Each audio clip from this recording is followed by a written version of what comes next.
ઉના તાલુકાના ઉટવાળા ગામની પ્રાથમિક શાળામાં ઓરડાઓ જર્જરિત હોવાથી બાળકો બે પાળીમાં અભ્યાસ કરી રહ્યા છે, તેમજ અન્ય ક્લાસના બાળકો જે છે તે ખુલ્લામાં અભ્યાસ કરી રહ્યા છે. ગ્રામજનો દ્વારા અનેક વખત તંત્રને રજૂઆત કરવામાં આવી હોવા છતાં પણ આજ દિન સુધી નિરાકરણ નથી આવ્યું.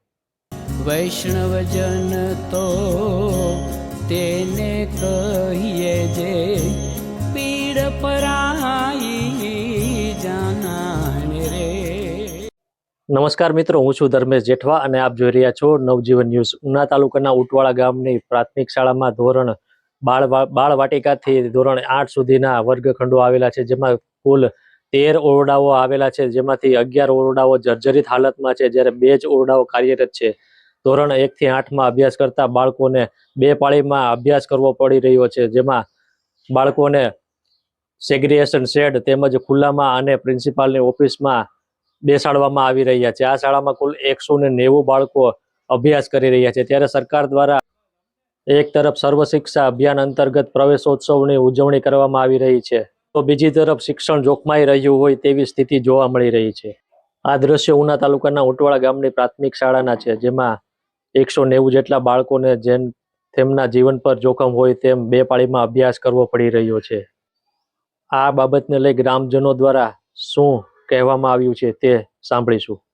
મારું નામ સાકટ ભરતભાઈ અજણભાઈ, ગામ ઉટવાળા. ઉના તાલુકાના ઉટવાળા ગામે શાળા જર્જરિત હાલતમાં છે, શું કહેશો?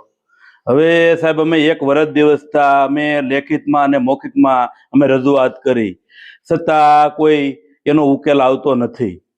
અને અમારે સરકારશ્રીને એટલી જ માંગણી છે કે અમને બિલ્ડિંગ ફાળવે.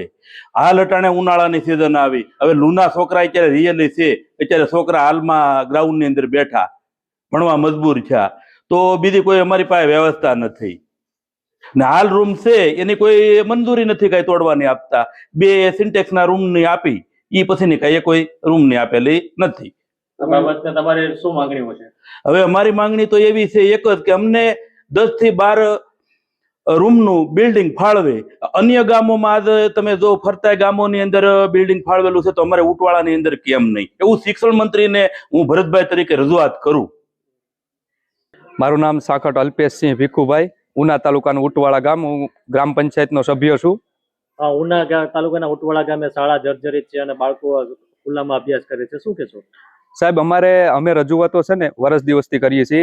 દિશાળ અમારે તૂટી ગયેલી છે ઉટવાળાની, બિલકુલ જર્જરિત હાલતમાં છે ને બાળકો જે છે ને બહાર બેઠવા માટે સાહેબ મજબૂર બન્યા.